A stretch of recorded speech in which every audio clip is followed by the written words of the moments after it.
Je vous invite donc à lire un passage très connu de l'Ancien Testament et qui va nous servir ce matin de base à la méditation de la parole de Dieu. Je lis donc dans le livre de la Genèse au chapitre 29, le verset 15. Et nous allons voir ici l'histoire de deux sœurs, deux épouses qui vont avoir au cours de leur jeune existence 12 enfants qui seront, comme nous allons le constater ensemble, 12 prophéties qui va démarrer depuis l'horloge de Dieu pratiquement jusqu'à l'enlèvement de l'Église de Jésus-Christ. Jacob demeura un mois chez Laban, puis Laban dit à Jacob, « Parce que tu es mon parent, me serviras-tu pour rien? Dis-moi, quel sera ton salaire ?» Or, Laban avait deux filles, l'aînée s'appelait Léa, et la cadette, elle s'appelait Rachel. Léa avait les yeux délicats, mais Rachel était belle de taille et belle de figure. Jacob aimait Rachel et il dit, « Je te servirai 7 ans pour Rachel, ta fille cadette. » Et Laban dit, « J'aime mieux te la donner que de la donner à un autre homme. Reste chez moi. » Ainsi, Jacob servit 7 années pour Rachel, et ces 7 années furent à ses yeux comme quelques jours parce qu'il l'aimait.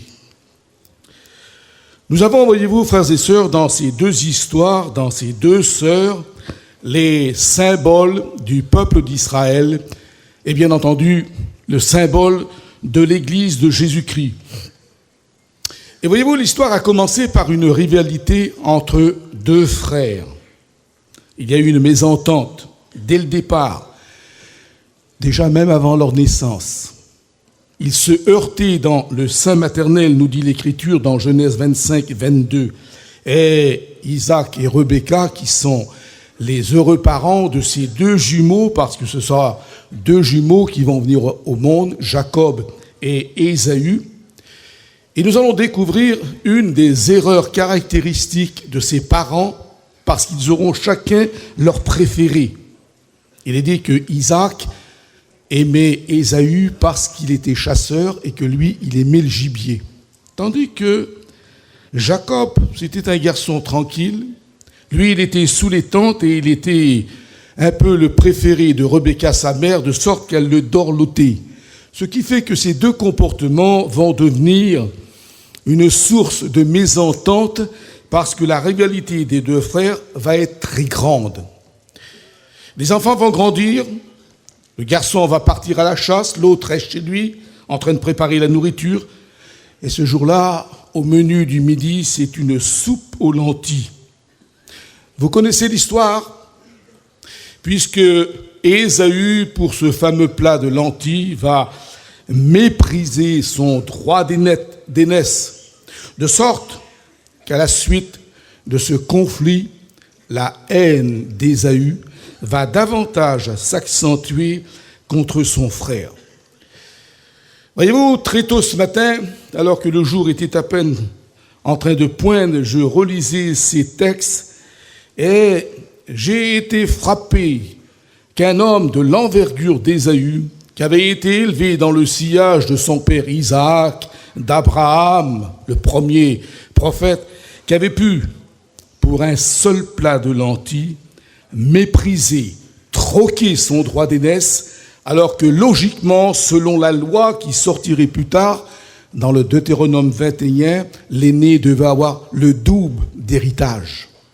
Or, celui-ci, il est en train de troquer pour une seule assiette de nourriture l'immense fortune d'Isaac. C'est incroyable, c'est incomprenable. Et puis, qu'est-ce qui va se passer? Eh bien, il va se passer que ceci m'a interlocuté. Celui-ci, ça m'a même impressionné. Et je n'ai pas pu m'empêcher que de faire un rapport spirituel avec certains chrétiens qui sont en train de troquer les bénédictions de Dieu pour presque rien. Arrêtons-nous sur cette pensée, frères et sœurs. Il y a dans le monde ce qu'on appelle des hommes d'affaires réputés, habiles. Ils achètent des choses pour pratiquement rien et ensuite ils le revendent à des prix exorbitants. Et puis pour arriver à leur fin, ces hommes d'affaires n'hésitent pas à ruiner les autres. Autrement dit, tout ce que les autres ont accumulé durant de nombreuses années par un pénible travail, là, en espace de quelques heures, tout est anéanti. Et alors, j'ai compris à l'homme d'affaires qui régit le siècle d'aujourd'hui, que la Bible appelle le Satan, le diable, le démon. C'est à mes yeux l'homme d'affaires le plus redoutable au monde, parce que lui, il promet tout, mais il donne rien. Et voyez-vous, on met parfois toute une vie pour construire une vie chrétienne, parce que c'est pas facile, c'est difficile. Et l'ennemi, en espace de quelques instants, il arrive à détruire tout ce que vous avez fait pendant de très nombreuses années. Je me souviens d'un mauvais souvenir d'un pasteur parmi nous qui malheureusement a abandonné les voies de Dieu pour suivre son péché. C'était un garçon qui était plein de ressources, un homme dynamique, vaillant pour le Seigneur. Je le sais bien parce que je l'ai très bien connu. Et malheureusement, il avait un penchant pour l'alcool, ce qui lui a fait perdre beaucoup de choses. Et puis un jour, alors que j'étais en train de le reprendre avec les textes de la parole de Dieu, je lui ai dit, écoute mon frère, tu es en train de jouer ta vie au poker. Tu es en train de jouer gros. Et je lui dis, si tu continues de la sorte, tu vas perdre l'estime de tes enfants parce que tu es grand-père. Tu vas perdre l'amour de ta femme. Tu vas perdre tes amis qui ne viendront plus avec toi. Tu vas perdre ta santé. Tu vas perdre ton ministère. Et pire encore, tu vas perdre le salut de ton âme. Et je lui dis, pourquoi ? Et voyez-vous, sur sa table, il y avait là une bouteille de bière et j'ai renversé dans un verre cette bière. Et je lui ai montré, tu es en train de troquer tout ça pour un verre de bière. Et je lui ai dit ceci, le diable est en train de te faire payer la tournée la plus chère de toute ton existence, parce qu'à cause de ce verre, tu es en train de tout saccager. Malheureusement, il n'a pas pris au sérieux tout ce que je lui avais dit. Aujourd'hui, malheureusement, c'est une épave. Pourquoi je vous dis ceci ? Eh bien, pour vous montrer, frères et sœurs, qu'il ne faut pas vous laisser abuser par Satan. Ne vous laissez pas tromper. Quand il vous propose quelque chose, c'est toujours pour votre ruine, jamais pour votre bien. Il ne faut pas oublier que le diable est un maître chasseur. Il tend des pièges. Il fait miroiter des choses. On y croit dur comme fer que ça sera bien pour nous, mais c'est un véritable poison qu'il nous propose. Aussi, ne troquons pas notre héritage que nous allons avoir dans les cieux pour quelque chose qui n'en vaut vraiment pas la peine. Voyez-vous, suite à cette histoire de la soupe aux lentilles, Jacob a dû fuir la colère de son frère parce qu'il voulait le tuer. Et puis Jacob fuit, il s'en va à près de 800 km de chez lui. Pour l'époque, c'était un énorme trajet puisqu'on faisait que les trajets à pied. Et puis Ésaü, qui est maintenant âgé de 40 ans, c'est un homme mûr, il va se marier. Et les problèmes vont davantage surgir dans la famille d'Isaac. Il nous est dit ici dans le texte de Genèse 26, 34 que ses épouses ont été un sujet d'amertume pour Isaac et puis pour Rebecca, sa femme. Voyez-vous, je note dans un premier temps, dans toute cette histoire que j'ai bien entendu étudiée minutieusement comme font tous mes frères serviteurs de Dieu, j'ai noté que Jacob et Ésaü vivaient maintenant dans une famille qui était divisée, qu'il y avait de la discorde entre les fils et entre les belles-filles, et qu'il y avait une haine implacable au sein même de la maison d'Isaac. Et puis, on retrouve peut-être ce même phénomène aujourd'hui.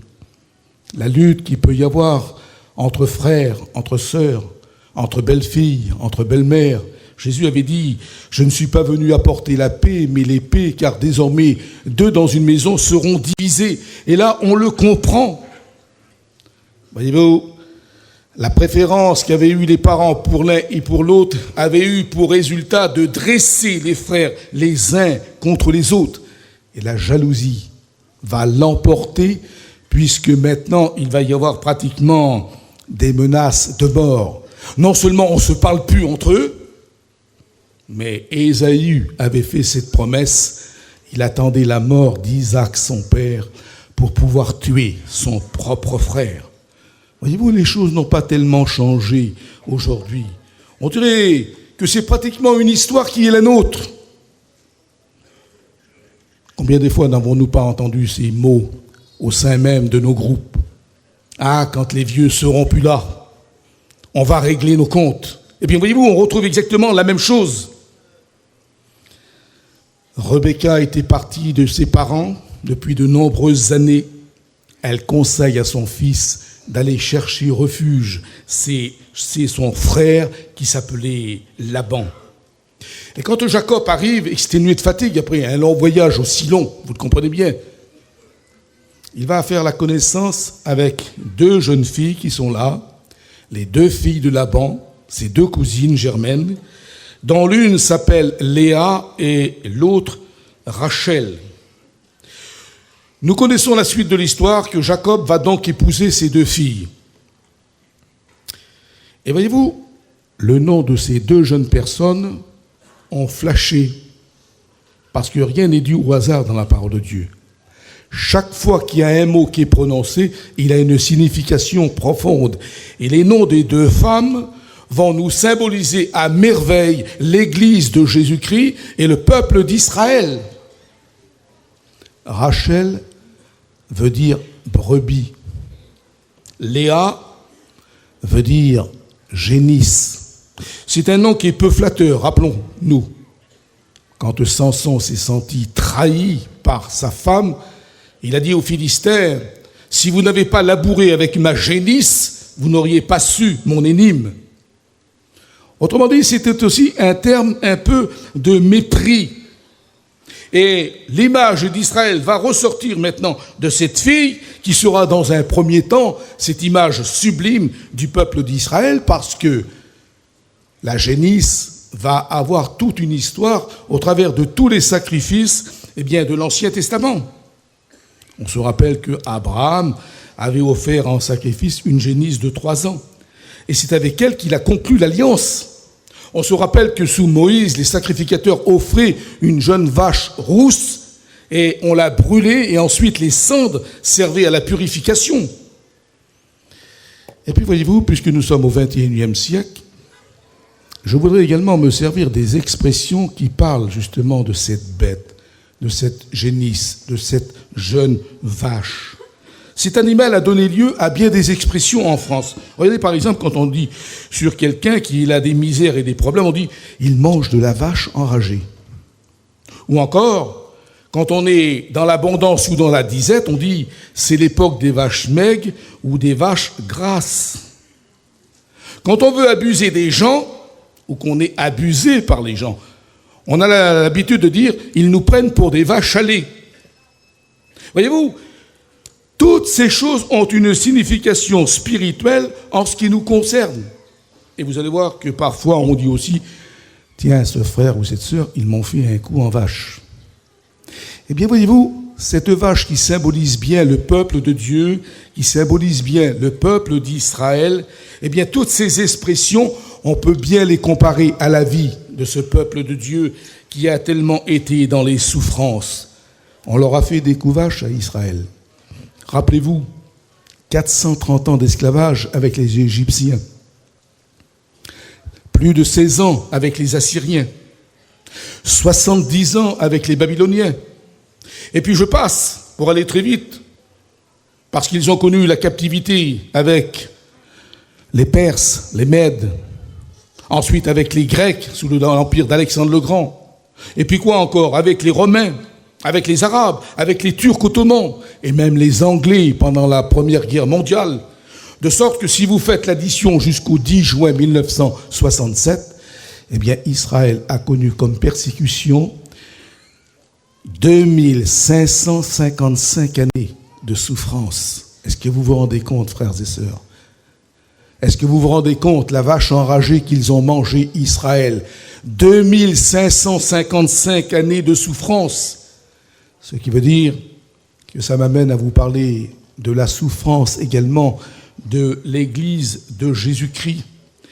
Oui, c'est pas parce qu'on est chrétien qu'il ne peut pas rien nous arriver. D'ailleurs, vous avez écouté tout à l'heure le témoignage de cet homme de Dieu qui est atteint de diabète et combien d'autres encore qui souffrent malheureusement. La souffrance est le lot des chrétiens parce que nous sommes encore humains. Nous ne sommes pas encore divins. Bientôt nous le serons. Mais tant qu'on est sur cette terre de misère, eh bien, c'est la souffrance, c'est les pleurs, c'est la misère. Et Dieu sait s'il en coule de nos yeux des larmes. Et voyez-vous, à propos de larmes, alors que j'étais en train de feuilleter mes archives, hier au soir, j'ai tombé sur un sermon que j'ai fait, c'était en 1965. Donc, vous voyez, il y a de cela 45 ans, je n'avais que 24 ans. Oh, j'ai dit, mais ça c'est joli. Et j'ai pris ces quelques notes que j'aimerais vous partager en parlant justement des larmes que doivent subir les hommes durant leur vie entière. Et voyez-vous, j'avais dit sur mon petit papier de cette époque que quelques heures avant sa naissance, l'homme est déjà en train de faire pleurer sa mère. Elle sait que son moment est venu, moment de souffrance. Et puis juste à sa naissance, alors qu'il vient de naître il y a quelques instants, eh bien, le médecin doit lui frapper une petite frappe sur ses petites fesses et il pousse là son premier cri. Il pleure.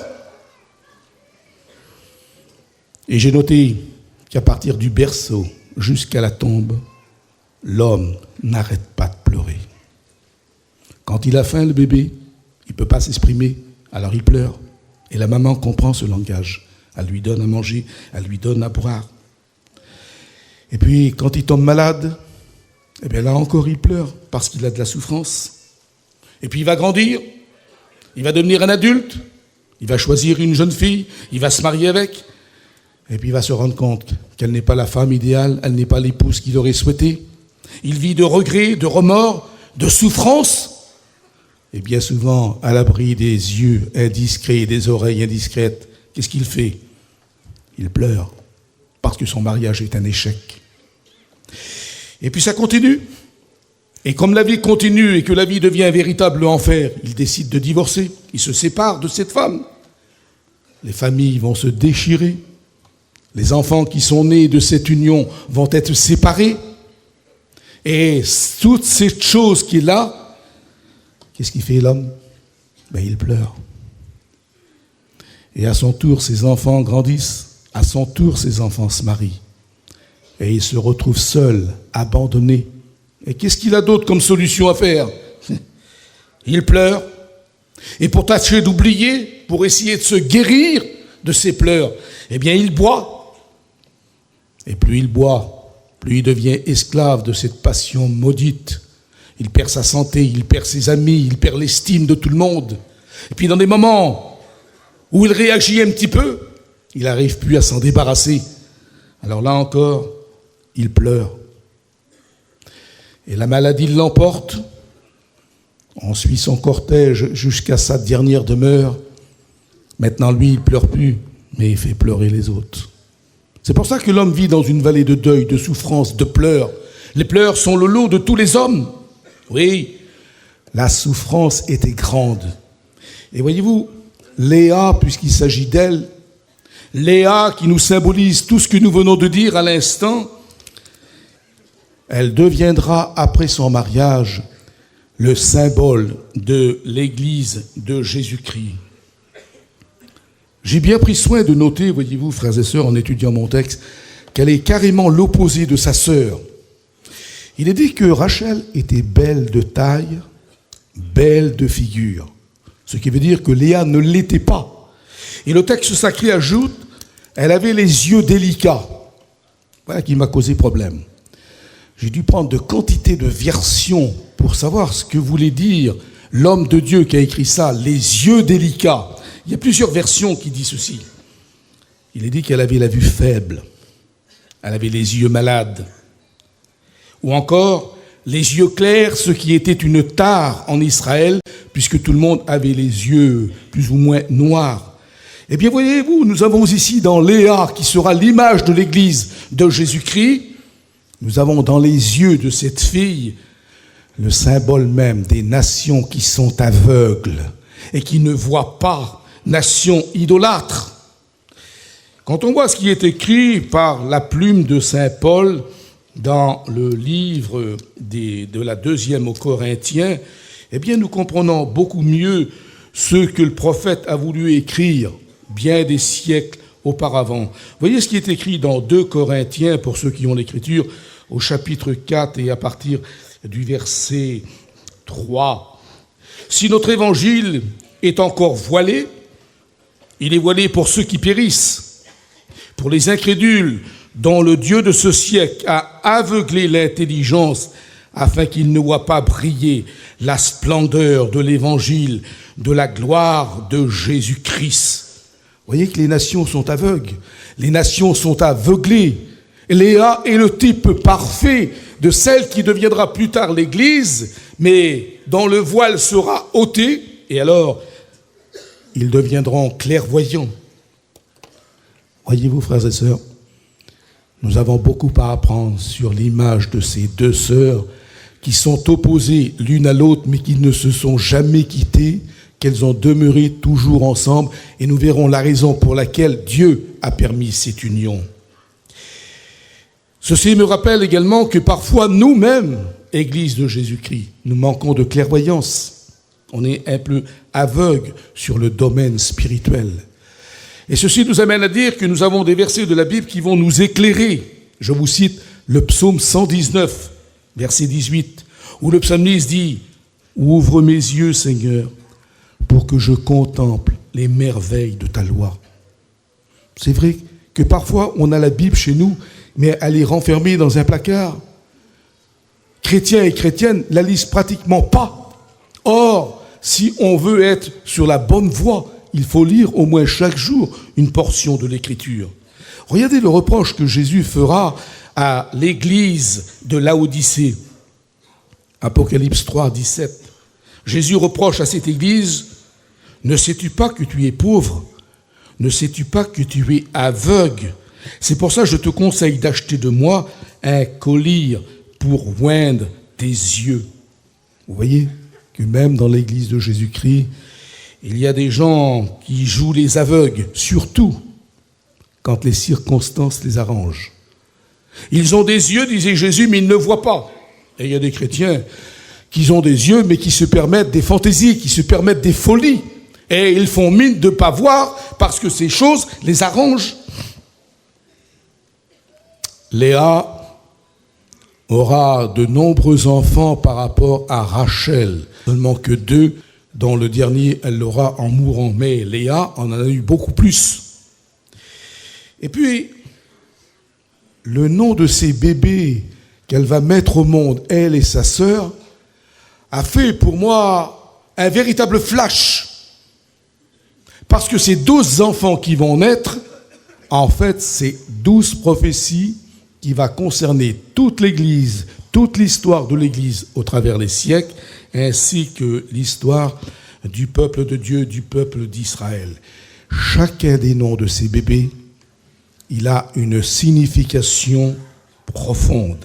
Et nous allons découvrir maintenant ensemble, sous la forme poétique, la destinée prophétique de l'Église et du peuple de Dieu, qui est le peuple d'Israël, qu'on ne peut pas séparer les uns des autres. Vous savez que dans la Bible, Israël est comparé à un olivier, et que l'une des branches ont été coupées ou hantées, et que l'Église de Jésus-Christ a été hantée dessus. Ce qui veut dire qu'on ne peut pas séparer les deux. La racine, c'est Israël, et nous sommes seulement, nous, une des branches. Vous lirez chapitre 11 du livre des Romains, je n'ai pas le temps d'entrer dans les détails, l'heure est contre nous, bien entendu. Seulement, je vais vous dire la naissance de ce premier garçon. Quand Léa met au monde son premier fils, elle l'appelle Ruben. Ruben a un nom particulier. Il signifie « voyez, un fils ». Et quand Jacob sort de sa tente, en montrant fièrement à toute la tribu, « Voyez un fils !» Et ça sera son nom. « Voyez un fils !» En découvrant le nom de cet enfant, nous avons ici tous les attributs de Jésus-Christ dans la personne de ce garçon. C'est incroyable, c'est un véritable puzzle dont il faut mettre les morceaux là où il faut pour comprendre pourquoi Léa a donné un nom aussi particulier à son premier fils qui sera bien entendu son premier-né. Alors Jacob va prononcer par la suite la bénédiction sur ses fils. Et regardez qu'est-ce qu'il va dire sur Ruben justement. Ruben, toi, mon premier-né. 1. Ma force.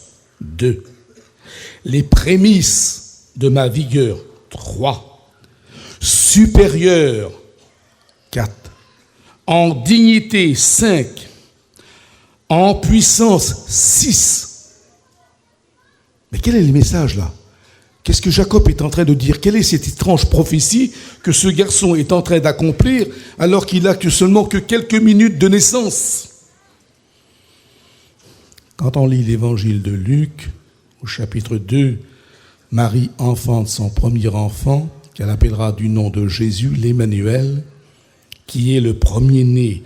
Et quand on lit l'Apocalypse au chapitre 1er, verset 5, il est dit que Jésus-Christ est le premier-né de toute la création, exactement comme Ruben, le premier-né. Ensuite, Jacob dit « ma force ».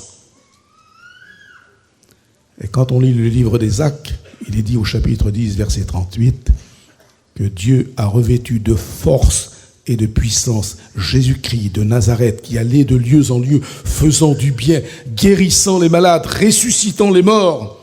Et il ajoute, Jacob, le prémisse de ma vigueur. Eh bien, ce prémisse, c'est le symbole de la résurrection. 1 Corinthiens 15, 20, Christ est les prémices de ceux qui sont morts.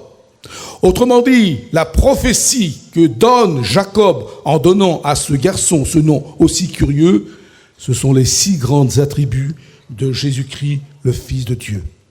Ensuite, il dit, tu es supérieur en dignité.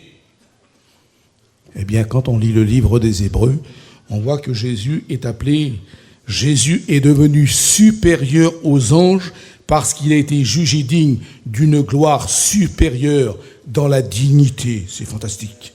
Dans la puissance. Et quand les disciples d'Emmaüs sont un peu interlocutés et qu'ils ont à côté d'eux quelqu'un qui chemine pour aller là à l'endroit où ils vont, ils lui posent la question, mais tu es le seul qui ne sait pas ce qui est arrivé ? Non ? Quoi ? Jésus était un puissant prophète en parole et en œuvre. Vous voyez, on retrouve les mêmes mots, puissant. Et bébé nous l'a rappelé il y a quelques instants. La parole de Jésus a su calmer les eaux en furie de la mer de Tibériade à la parole de Jésus. La mer s'est tue, le vent s'est calmé, le mort est ressuscité, le lépreux est purifié. Le Seigneur est un Dieu de puissance. Alléluia. Voyez-vous, ce premier fils, eh bien, nous rappelle qu'il est aussi le chef de l'Église et c'est lui qui est notre maître. Et je ne sais pas pour les plus anciens qui s'en souviennent, dans toutes nos conventions, nous avions la même banderole qui était devant notre estrade, c'était Jésus-Christ, ayons les regards sur lui, le chef et le consommateur de la foi. Arrive au monde le second fils, le deuxième bébé. Et là, on lui donne pour nom Siméon, qui a donné par la suite en français le nom de Simon. Eh bien là encore, c'est une prophétie biblique. Parce que ce nom veut dire entendre dans le sens d'exaucer. J'ai demandé quelque chose à Dieu et il me l'a donné. Et alors, elle appelle son fils exaucer, entendre. Encore un nom de prophétie qui va nous montrer quelque chose de particulier. Vous savez, frères et sœurs, vous avez prié ce matin à 8h. De 8h à 10h, vous avez prié pendant 2 heures. Mais ceux qui détiennent le record mondial de la prière, c'est bien entendu les Hébreux. Ils ont prié pendant 430 ans pour avoir un libérateur. Et puis voyez-vous, ce libérateur va venir un jour dans la personne d'un jeune couple, Amram, Yochebed. 2 jeunes esclaves qui sont nés tous deux dans la boue des chantiers. Ils ont déjà 2 enfants, une fillette de 10 ans et un petit garçon de 3 ans. La fille s'appelle Myriam, le garçon, vous le connaissez, c'est celui qui deviendra le souverain sacrificateur Aaron plus tard. Et voilà que la famille est dans l'attente d'un événement. On attend un 3e bébé. La prière chez les Juifs, c'était toujours « Seigneur, fais que ça soit un garçon ». Et voilà qu'il va y avoir un décret diabolique. Le pharaon de l'époque va ordonner à ce que tous les enfants mâles soient jetés dans le Nil, où ils seront dévorés par ces bestioles crocodiles qui infestaient les lieux à cette époque. Alors je suppose qu'ils ont dû changer leur prière. Seigneur, maintenant fais que ce soit une fille, parce que si c'est un garçon, c'est la mort assurée. Et là, Dieu n'a pas exaucé cette prière, heureusement, parce que l'enfant qui viendra dans les semaines qui vont venir ne sera autre que le libérateur, le prophète Moïse. Et voyez-vous, ce nom particulier qu'elle est en train de donner maintenant à ce 2e enfant, Dieu entend, Dieu écoute, Dieu exauce. Il y avait un vieillard très âgé qui depuis bien longtemps attendait de voir la venue de son Messie. Il avait prié pendant des décennies pour que cet enfant, il puisse le voir. Et puis un matin, alors qu'il s'y attend pas du tout, voilà qu'il voit venir dans le temple un jeune couple. La jeune femme tient un bébé dans ses bras, il a tout juste 40 jours, pile. Et le jeune mari, il a dans ses mains, lui, 2 tourterelles. Vous l'avez compris, il s'agit de Marie et de Joseph qui viennent présenter au temple le nouveau-né. Eh bien, ce qui est assez curieux, le vieillard, quand il prend ce bébé dans ses bras, regardez qu'est-ce qu'il dit, la prière qu'il dit. Seigneur, tu laisses maintenant ton serviteur s'en aller en paix, car mes yeux ont vu ton salut. Et la merveille, c'est que ce vieillard s'appelait également Siméon. Il venait d'être exaucé, il venait de recevoir le Seigneur Jésus dans ses bras après de si longues attentes, 4000 ans d'attente, vous vous rendez compte ? Dieu exauce les prières, frères et sœurs. Il ne fait pas seulement que de les entendre, mais il les exauce. Et c'est alors que Léa va avoir ce bonheur d'avoir ce 3e enfant, qu'elle va appeler cette fois-ci Lévi. Et lui aussi, son nom, c'est une prophétie. Son nom veut dire attaché. Aussi, qu'est-ce que peut nous apprendre ce mot attaché? Et quelles seront les descendances de cet enfant? Ça sera les Lévites, ceux qui seront attachés dans le sanctuaire pour faire le travail des ustensiles qu'il y avait dans le tabernacle et dans le temple à Jérusalem plus tard. Ils étaient attachés à ce travail et ils ne devaient faire rien d'autre. Et puis quand le Nouveau Testament arrive, les apôtres de Jésus-Christ sont là. Et parmi ces hommes, il y en a un particulièrement, qu'il est l'un de mes préférés, que la Bible appelle Barnabas. Et Barnabas, c'est un nom qu'on lui a donné. Vous savez pourquoi? Tellement qu'il exhortait ces chrétiens. Et son message, c'était, il les exhorta à rester attachés au Seigneur. Barnabas, c'était un lévite en plus de tribu. Et chaque fois qu'il prêchait, restez d'un cœur ferme, attaché au Seigneur, disait-il. Voyez qu'il n'y a pas de hasard avec le Seigneur. Tout avait été prophétisé depuis l'aube des temps, et comme l'horloge se mettait en route, tout arrivait jusqu'à nos jours, vous allez le voir. Et bien ceci nous rappelle également que notre Église a elle aussi des attaches. On est attaché aussi à quelque chose, et quand je lis Romains 12, 9, il est dit, attachez-vous fortement au bien. Vous voyez, c'est une recommandation, c'est un impératif. Ou encore, comme saint Paul disait aux Colossiens, attachez-vous aux choses d'en haut. Autrement dit, débarrassez-vous de ces choses matérielles. Pour mes frères serviteurs de Dieu qui sont là, j'aimerais vous citer 2 textes, celui du prophète Samuel. Il est question d'un vaillant homme de David qui s'appelle Éléazar. Et il était en train de se battre avec les Philistins avec son épée nue. Et il est dit, tellement qu'il avait combattu toute la journée, il est dit que l'épée était attachée à sa main. Nous, on le sait que l'épée, c'est la parole de Dieu. On doit manier cette épée pour notre peuple, leur dire les choses qu'il convient, la sanctification en priorité pour les enfants de Dieu, même quand ça fait mal. Voyez-vous, frères et sœurs, l'histoire de ces 12 enfants, de ces 12 bébés, ces 12 prophéties, je le répète, qui se déroulent devant nos yeux. 4e enfant, Judas. Lui, sa naissance, c'est quelque chose de particulier parce que Léa est en train de louer Dieu. Et elle l'appelle Judas, qui veut dire louange à l'Éternel. Quel beau nom, comme c'est magnifique. Judas, ce n'est pas là un cri de victoire de l'Église de Jésus-Christ, mais bien sûr que si. Je prononce Alléluia et tous mes ennemis sont vaincus. Et voilà pourquoi on loue le Seigneur. Voilà pourquoi l'Église de Jésus-Christ prie. Voilà pourquoi l'Église du Seigneur est en train de prier son Dieu, parce que la prophétie, déjà dès le départ, voulait qu'on invoque notre Seigneur. Et voyez-vous, à des milliards de kilomètres à lumière que se trouve le trône de Dieu, dès au même instant que vous avez formulé cette prière, le Seigneur l'écoute. Et aussi, quand elle est dans sa volonté, il l'exauce. Alors, le 5e enfant va venir au monde. Et cette fois-ci, on va l'appeler Dan. Dan, ça veut dire juger, rendre justice. Les 2 attributs de l'Église. Tout d'abord, la justice, puisqu'il est dit que nous sommes revêtus d'une cuirasse de justice. Quelle protection! Ça veut dire qu'un enfant de Dieu n'est pas injuste. Ça veut dire qu'on ne fait pas de favoritisme. La justice, pour tous. La protection. Et regardez ce que le psaume 58 nous dit. Est-ce en vous taisant que vous rendez la justice? Est-ce ainsi que vous jugez avec droiture, fils de l'homme? Loin de là. Dans le cœur, vous consommez l'iniquité. Il s'adresse aux païens. Mais dans l'Église de Jésus-Christ, eh bien, l'Église, elle parle. L'Église, elle ne se tait pas. Elle rend la justice. Et quelle est cette justice? La plus belle, c'est déjà l'évangélisation du monde.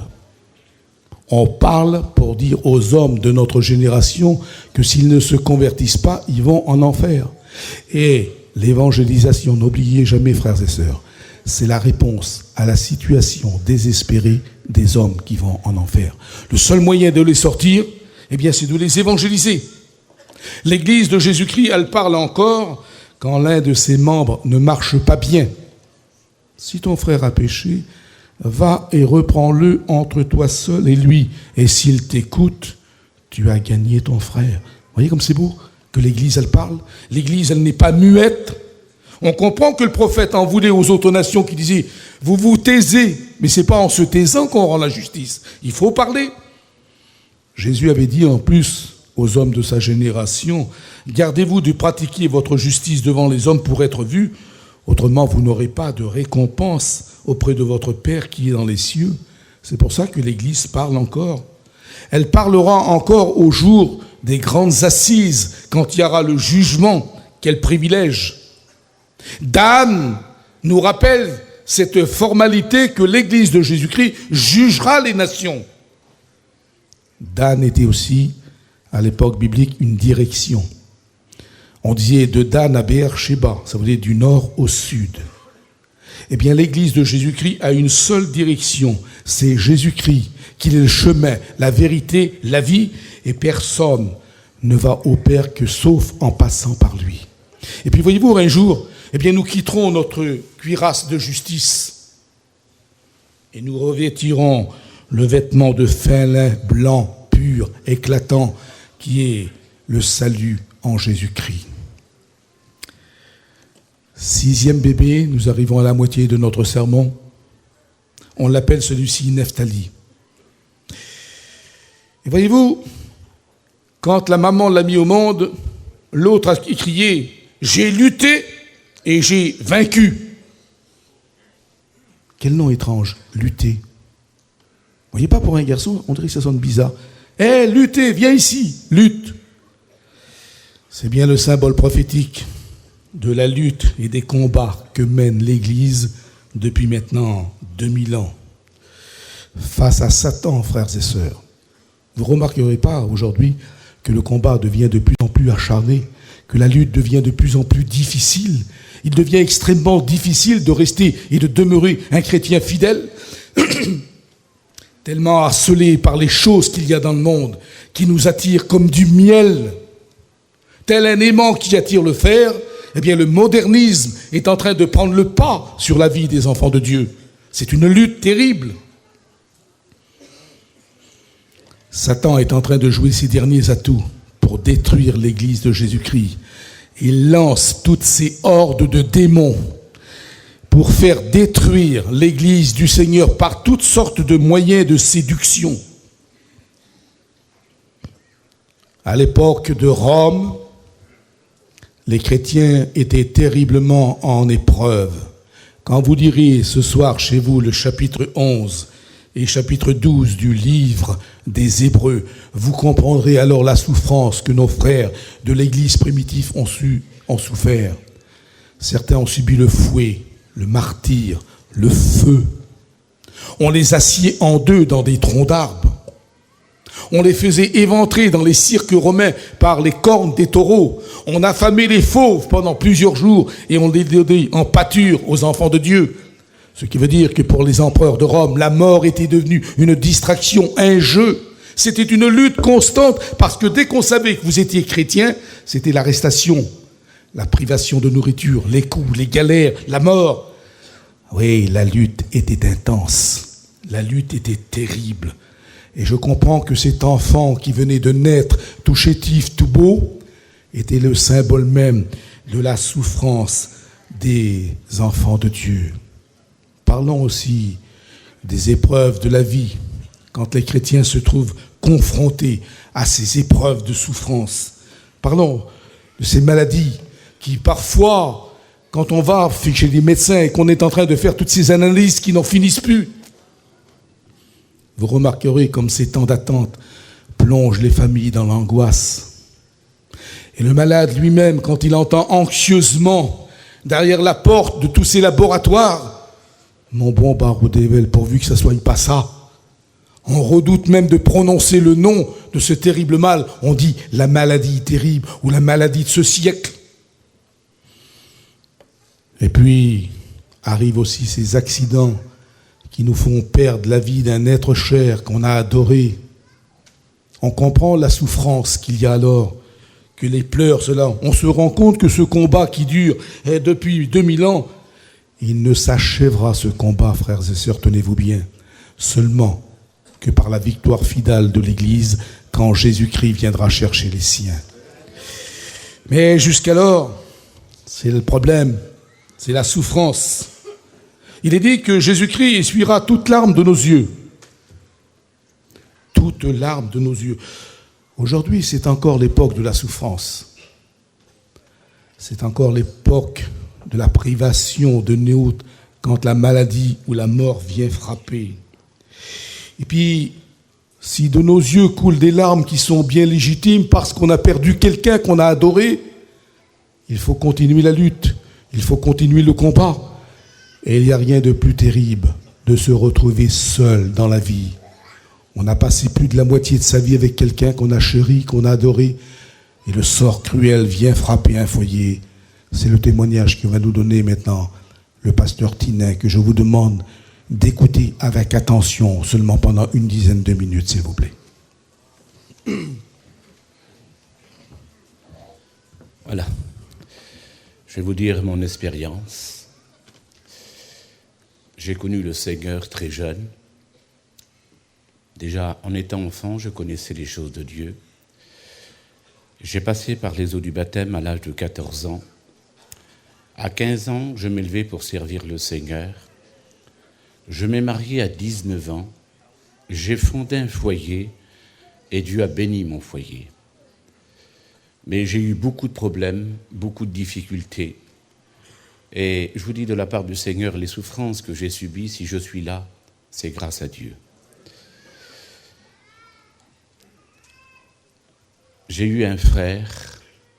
Les problèmes m'ont arrivé chez ma vieille mère, ce n'est pas chez moi, Mais comme j'étais le garçon le plus vieux, je faisais partie de cette souffrance. J'ai eu un frère de 26 ans qui s'est fait tuer par un raclot. Mon frère était par terre, c'est moi qui l'ai monté, qui l'a mis dans une auto. Je l'ai emmené à l'hôpital. Et je lui disais, mon frère prie le Seigneur, j'avais 19 ans. Ça a été une catastrophe, un problème, une souffrance. Mon frère est parti près de Dieu. Quelque temps plus tard, j'ai eu un frère qui a fait une bêtise dans sa jeunesse. Il a fait une bêtise dans sa jeunesse, il est en prison, il devait passer les assises. Pendant 2 ans, j'ai présenté ce moment au Seigneur, et croyez-moi, c'était vraiment très dur pour nous. Je servais Dieu, j'étais dans la souffrance, dans la peine, j'étais seul. Et le moment venu était que mon frère devait passer aux assises, et comme il a passé aux assises, en ce temps-là, il y avait la peine de mort. Et l'avocat enfonceur avait demandé la peine de mort pour mon frère. Et comme on a écouté ce verdict, ça a été pour moi la mort, il avait 17 ans. Ma mère était dans une angoisse que vous ne pouvez pas vous imaginer. On était dans le tribunal de Paris, qui est immense. Et ce tribunal était immense, et d'un seul coup, j'étais moi toute seule avec ma mère, j'étais toute seule, personne avec moi. J'ai cherché ma mère, je ne l'ai pas trouvée. J'ai dit, où qu'elle est ma mère? Vous savez, une mère, c'est très important. Je l'ai cherchée, je l'ai trouvée. À Paris, il y a des grandes escaliers comme ça. Elle était en dessous des escaliers, en train de pleurer, en train de gémir. Elle demandait le secours de Dieu pour son fils. Elle croyait qu'il allait mourir. J'ai vu ma mère, je l'ai pris dans les bras. Je dis, maman, le Seigneur ne va pas permettre une chose comme ça, c'est pas possible. Et j'ai encouragé ma vieille mère. Si vous saurez la souffrance que j'avais dans mon cœur. Je savais que mon frère, s'il n'y avait pas la main de Dieu, il allait mourir à 17 ans. C'était une angoisse, c'était un tourment. Je me posais des questions, je disais, Seigneur, où es-tu? C'est pas possible que tu nous laisses comme ça. Vous êtes père d'un frère de 26 ans. Et d'un seul coup, le verdict, il a attrapé 15 ans de prison. J'ai pris ma mère dans les bras, j'ai dit, maman, Dieu l'a épargné de la mort, quelle grâce. Quelque temps plus tard, mon père est tombé malade. C'était encore une souffrance. Il a attrapé la maladie du siècle, comme disait Tarzan. Et on a perdu mon père, il était très jeune. Ma mère, elle a pris le garçon de mon petit-neveu, mon cousin Germain, elle l'a pris à 9 mois. Elle a élevé cet enfant jusqu'à 13 ans. Et cet enfant a attrapé la vilaine maladie, le leucémie du sang. Cet enfant, je le prenais comme mon fils Giovanni. Je l'avais élevé avec ma mère. Et je partais en mission, je travaillais pour Dieu avec cette souffrance. J'aimais tellement Dieu, je ne voulais pas l'abandonner. Et d'un seul coup, ma mère m'a téléphoné, elle m'a dit, viens vite, Tina, le petit pas bien. Et comme j'ai rentré dans cet hôpital et j'ai vu le docteur, il m'a dit, monsieur, cet enfant va mourir dans les plus grandes souffrances. Et tous les soirs, moi et ma mère et ma sœur, on était à 3 seuls. J'étais là dans cette chambre d'hôpital avec cet enfant. Et d'un seul coup, un soir, j'étais avec ma mère, on passait des nuits entières. J'étais toute seule, ma mère, elle dormait, ma sœur dormait sur une chaise. Et là, je m'élevais devant le lit de cet enfant. J'ai regardé cet enfant qui était là. Et j'ai fait cette prière à Dieu. J'ai dit, Seigneur, toi, c'est un orphelin. Si tu veux le guérir, guéris-le maintenant. Si tu veux le prendre, prends-le, fais-le pas souffrir. J'ai senti une puissance qui a pénétré mon corps. J'ai senti l'ange de la mort venir chercher l'enfant. Je l'appelais par son nom. Ma mère s'est réveillée. J'ai dit, maman, le Seigneur est venu le chercher. Ça a été une souffrance atroce. Quelque temps plus tard, j'étais chercher mon frère, un homme extraordinaire. C'était un homme formidable. Comme j'étais chercher mon frère à la prison 15 ans après, 12 ans après. C'était un déchet humain. Je l'ai sorti, j'étais obligé de le porter, de marcher, de le tenir pour marcher. Je disais, Seigneur, c'est pas possible encore cette souffrance. Je regardais mon frère, je l'ai porté, je l'ai emmené dans cette voiture, il était en Alsace. Je l'emmenais jusqu'à chez nous, il se tenait, il avait peur. Il avait perdu la raison. Il avait perdu la raison. On a essayé tout pour qu'il revienne à la vie, il ne pouvait plus. Il avait perdu la raison, il était constamment dans son camping. Constamment dans son camping. C'est atroce. Il a resté quelque temps avec nous. Et un matin, ma soeur m'a téléphoné. Elle m'a dit, Tina, viens vite. Le pied n'est pas bien. J'ai pris ma voiture parce que je suis un petit peu plus loin. J'étais dans ce terrain. Et comme j'ai ouvert la porte, j'ai vu mon frère qui était assis. Il était tout bleu. Il était mort. Mon frère, je l'ai allongé. J'ai fermé ses yeux. J'ai dit, Seigneur, ma mère, qu'est-ce qu'elle va faire? Qu'est-ce qu'elle va faire?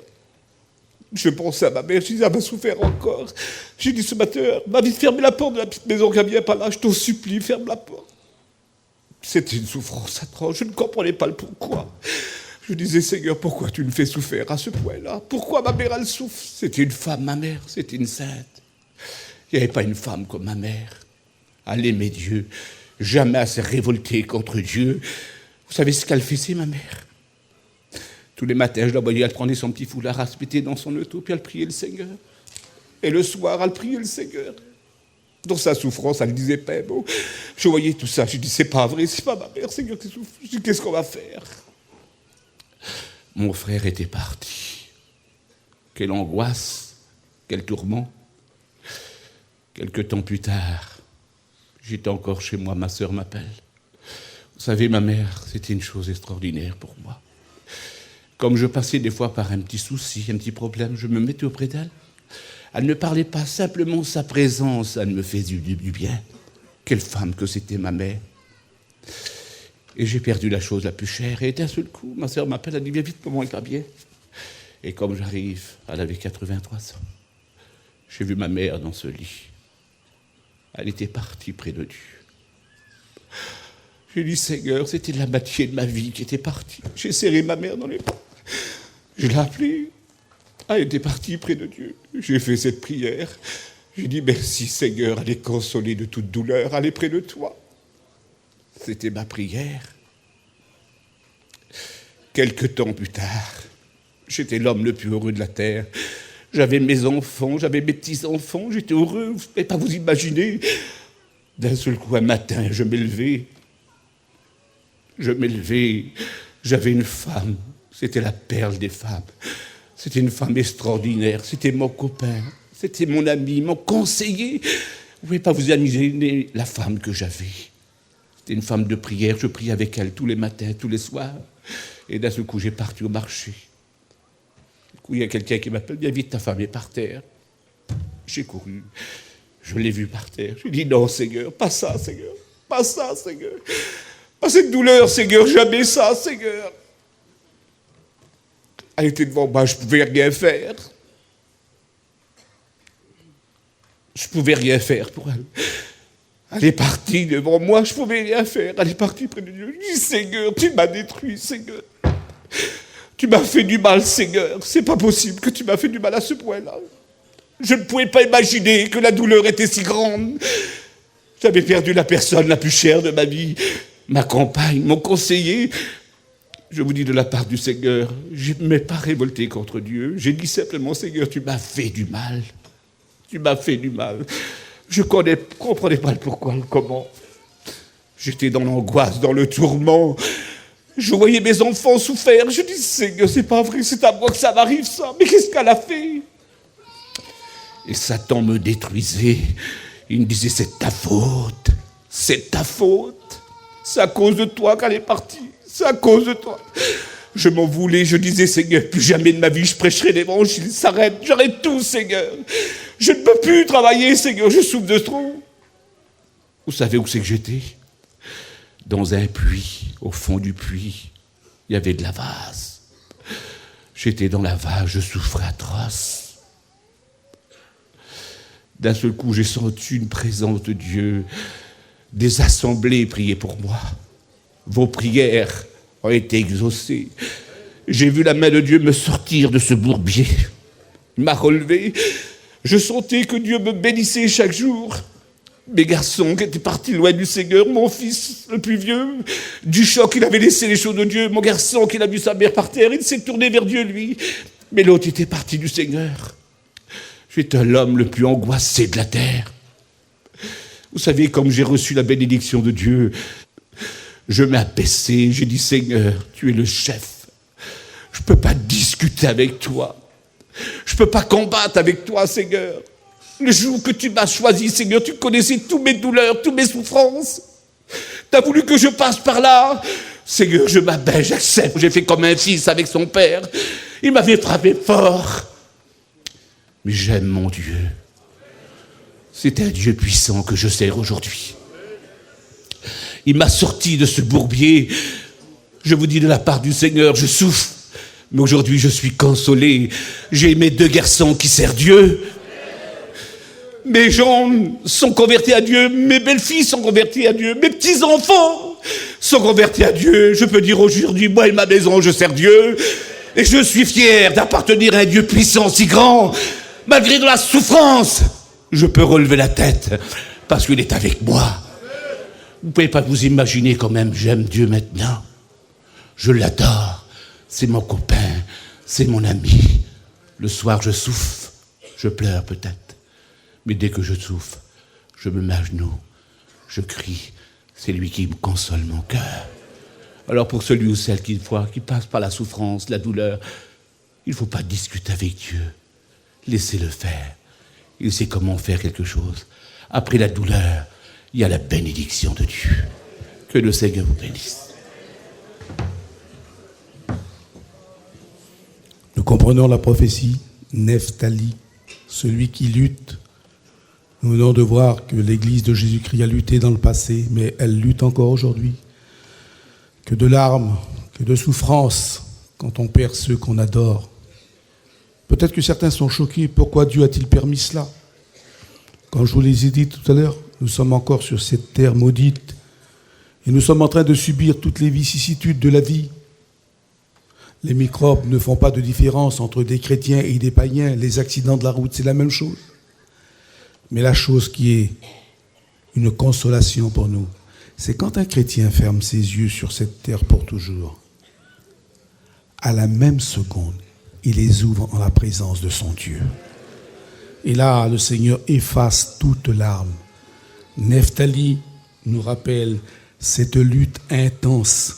Alors peut-être que certains vont dire, mais alors où trouver le bonheur? Mais justement, c'est le 7e enfant qui le dit, puisque Gad veut dire bonheur. La question que peuvent se poser les hommes, que le psalmiste a posée, chapitre 4, qui nous fera voir le bonheur? Certes pas les hommes politiques, ils n'en ont pas le pouvoir. Même pas les acteurs de cinéma non plus, c'est un monde de rêve. Les sportifs à haut niveau ne nous feront pas non plus apporter le bonheur. Mais alors qui? La Bible répond, dans le livre de l'Ecclésiaste, chapitre 8, 12, le bonheur est pour celui qui craint l'Éternel. Au travers de l'épreuve de notre frère, le pasteur Tiner, on pourrait presque l'appeler le nouveau Job du 21e siècle. Il a perdu ce qu'il avait de plus cher au monde, mais il ne les a pas perdus pour toujours. Ce n'est qu'une séparation momentanée, parce que bientôt sera le jour des grandes retrouvailles, où nous retrouverons tous ceux et celles qui nous ont précédés dans la gloire. C'est pour ça qu'on est heureux maintenant. C'est le nom du 8e bébé, parce que Hazer veut dire heureux. Quel nom formidable! Si seulement tous les hommes pouvaient l'être, frères et sœurs, mais ils ne le sont pas. Des millions meurent de faim, des millions ont froid. Et à cette misère s'ajoute encore une qui est encore plus terrible, celle de l'ignorance de l'Évangile. C'est pour ça que Jésus disait de son temps, heureux les affligés, car ils seront consolés. Oui, Tina, tu seras consolé. Tu retrouveras ta compagne chérie, elle t'attend. Elle est seulement rentrée à la maison avant toi. Et tous ceux qui ont perdu quelqu'un, eh bien, ils sont rentrés à la maison avant nous. Et nous les verrons alors. Quelle réjouissance avec tous les apôtres du Nouveau Testament, avec tous les prophètes de l'Ancienne Alliance. Il n'en manquera pas un seul. Ça sera le grand rendez-vous. C'est pour ça que Jésus disait, heureux ceux qui écoutent la parole et qui la gardent. Ou encore, celui du livre de l'Apocalypse, chapitre 14. Heureux dès à présent les morts qui meurent en Christ, car ils se reposent de leurs œuvres. Et vous savez qu'est-ce qu'il dit en ce qui concerne ceux qui partent avant nous? Eh bien, le psaume 65 répond à cette question, frères et sœurs. Il dit « Heureux ceux que tu admets en ta présence ». Ce qui veut dire que nos chers disparus sont maintenant non seulement consolés, mais ils sont heureux. Et voilà pourquoi souvent on chante ce cantique dans nos églises. « Je suis heureux car Jésus m'a sauvé ». C'est une réalité, ce n'est pas une utopie, mais c'est vrai. Issachar, 9e bébé, arrive. Et alors lui, il va avoir un nom particulier. Récompense. Quel nom étrange. Je me suis posé la question, qu'est-ce que voulait dire Léa en appelant cet enfant récompense? Pourquoi? Est-ce qu'on a une récompense sur cette terre? Certes pas. L'Église n'a pas de récompense. Bien au contraire. On est souvent critiqué. Alors pourquoi ce nom mystérieux? Qu'est-ce que Léa a derrière la tête en donnant ce nom tellement énigmatique à son fils? Et si on disait récompense spirituelle? Ah, alors là, Seigneur, je comprends. Là, oui, ça y est, je comprends. Parce que quand je vois les âmes qui se convertissent, ah, quel bonheur pour moi, quelle récompense. Et quand un serviteur de Dieu qui travaille à l'étranger et qui voit qu'une œuvre se fonde, voilà sa récompense, quel bonheur. Jésus avait dit, votre récompense sera grande dans les cieux. Et pourtant, certains sont peut-être affligés quand ils lisent le 2e livre des Corinthiens, chapitre 5, où il est parlé du tribunal de Christ. Il nous faut tous comparaître devant le tribunal de Christ. Alors ils sont dans la crainte, ils pensent qu'il s'agit là du jugement. Eh bien non, l'Église de Jésus-Christ ne passe pas par le jugement. Romains 8, il n'y a aucune condamnation pour ceux qui sont en Christ. Rassurez-vous. Ouf, merci Seigneur, je ne passe pas en jugement. Mais alors c'est quoi ce tribunal? C'est la remise des diplômes, la remise des récompenses qui sera grande. Béni soit Dieu. Et quand on contemple le 10e enfant qui maintenant va naître, le 10e bébé, là encore, nom mystérieux, Zabulon. Qu'est-ce que veut dire ce nom, Zabulon? Tout simplement habiter. Il habite. Qu'est-ce qu'il voulait dire là? Vous voyez pas qu'elle est étrange, cette femme qui représente l'Église? Regardez tous les noms qu'elle a donnés à ses enfants. On arrive de plus en plus au dénouement final. Et ce nom qui veut dire habiter, elle le dit dans l'espoir que son mari habitera constamment avec elle. Quand on voit la bénédiction qu'il est prononcée sur cet enfant au chapitre 49 de la Genèse, il dit que Zabulon habitera sur la côte des mers. J'ai été songeur. J'ai essayé de trouver la cheville qui allait nous faire comprendre cette prophétie. À sa naissance, elle avait dit « Il habitera maintenant mon mari avec moi ». Et le nom veut dire justement « habiter ». Et voyez-vous, ma recherche m'a conduit jusqu'en Galilée, où Jésus a habité pendant 6 mois dans la région de Capernaum. Il a parcouru de long en large les villes de la Galilée, telles que Cana, Chorazin, Bethsaïda, Magdala, Naïm, Tibériade, Génézareth et combien d'autres. Le ministère de Jésus, pendant ces 6 mois, ont été dans la Galilée, c'est-à-dire au nord d'Israël. J'ai dit, mais pourquoi cette question? Eh bien, voyez-vous, j'ai été assez curieux de regarder d'autres traductions. Et quand Moïse donne la bénédiction sur cet enfant, regardez qu'est-ce qu'il dit Moïse. Réjouis-toi, Zabulon. Réjouis-toi dans tes courses. Réjouis-toi dans tes sorties. Et c'est là que le flash a fait. Sorties. J'ai remarqué que dans le territoire de Zabulon, c'est là où Jésus avait établi son quartier général pendant 6 mois et qu'il a fait que des sorties dans tous les villages et les environs pour y proclamer l'évangile. Regardez ce que l'apôtre Matthieu a écrit au sujet de cette prophétie. Et c'est ça qui est fantastique. Matthieu, le chapitre 4, frères et sœurs, que je vais vous lire rapidement parce que le temps presse, et au verset 12. Jésus, ayant appris que Jean-Baptiste avait été livré, se retira dans la Galilée. Il quitta Nazareth et vint demeurer à Capernaum, situé près de la mer, dans le territoire de Zabulon. C'est écrit. et de Nephtali, afin que s'accomplisse ce qui avait été annoncé par le prophète, le peuple de Zabulon, et au-delà des contrées voisines de la mer, au-delà de la Galilée, ce peuple qui était assis dans les ténèbres a vu une grande lumière. Et on le sait, puisque ce ministère a été tellement béni. On comprend que le prophète avait dit que Zabulon habitera près de la mer. Eh bien, la Galilée, c'est entre la mer Méditerranée et la mer de Tibériade. Vous voyez qu'il n'y a pas de contradiction dans la parole de Dieu. Quelle merveille quand on sait que nous, Jésus-Christ, notre époux, habite avec nous tous les jours de notre vie jusqu'à la fin du monde. C'est lui, l'Emmanuel, qui veut dire Dieu est avec nous. Alléluia. Et puis, voyez-vous, pour faire bonne mesure, je vais vous parler du 11e enfant avant que nous terminions. Le 11e bébé aura un nom qui, à lui seul, sera tout un programme, toute une énigme. Et si on n'a pas l'habitude de suivre les prophéties bibliques, on ne comprend pas pourquoi Rachel lui a donné son nom, Joseph. Joseph vient de deux mots, enlever et rajouter. Autrement dit, j'enlève quelque chose et je rajoute quelque chose. Qu'est-ce que ça veut dire? Voilà un nom bien curieux. Enlever, ajouter. Vous savez, il est souvent comparé, Joseph, dans l'Écriture et dans la bénédiction de son père et celle de Moïse, à un arbre verdoyant qui est planté près d'un courant d'eau et qui donne ses fruits. Moïse avait dit qu'il aura les meilleurs fruits du pays, les meilleurs fruits du soleil, les fruits de chaque mois, et les princes de ses frères se courberont devant lui. Vous avez remarqué? Les meilleurs fruits du pays de chaque mois. Ce qui veut dire qu'il y aura les 12 fruits de l'année. Chiffre 12, le chiffre encore du symbole d'Israël, comme les 12 apôtres. L'Église de Jésus-Christ est également comparée à cet arbre fertile, dont on porte les fruits de l'Esprit, qui sont décrits en Galates chapitre 5, verset 22, au nombre des 9.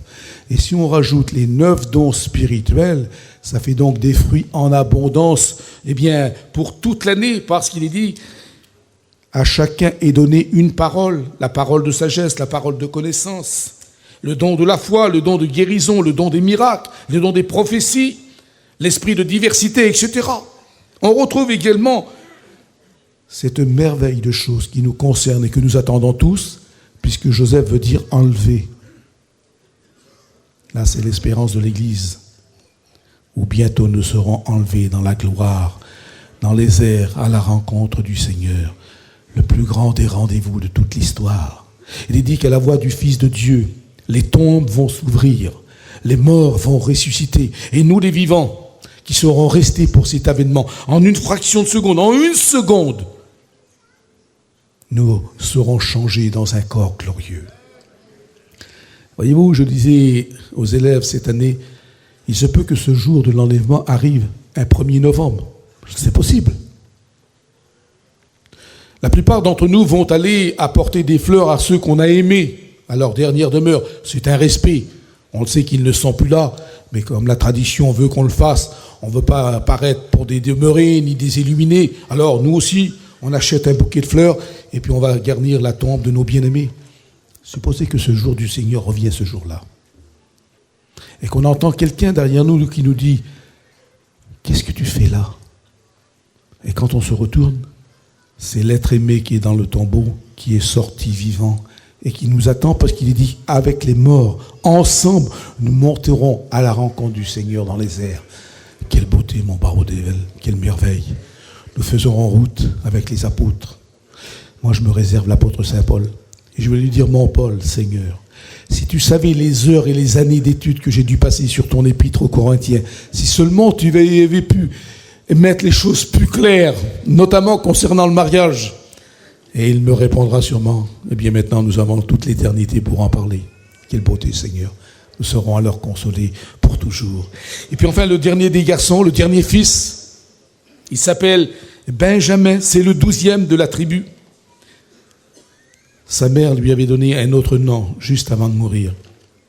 elle avait demandé à ce qu'on appelle Benoni, qui veut dire fils de ma douleur, fils de ma souffrance. On l'a vu tout à l'heure dans Nephtali combien l'Église a souffert. Et nous en avons une preuve dans le témoignage bouleversant que nous avons écouté de ce serviteur de Dieu. On se rappelle que le premier fils qu'elle avait mis au monde, Léa, elle l'avait appelé Ruben. Voyez un fils.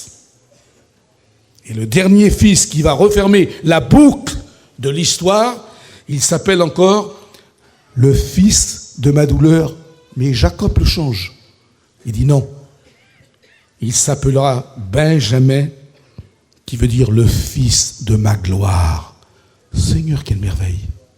Le premier enfant commence le fils, voyez ce fils, et le dernier, c'est le fils de la gloire. Telle une ceinture qui englobe le tout. Le premier et le dernier portent le même nom, avec la différence que le dernier, c'est le fils de la gloire. Eh bien, Jésus a cet attribut. Il est le commencement et il est aussi la fin, l'alpha et l'oméga. En conclusion, amis, parce que cette histoire est belle, cette histoire nous rappelle que Rachel a été le symbole de l'Église, la brebis, l'épouse de Dieu.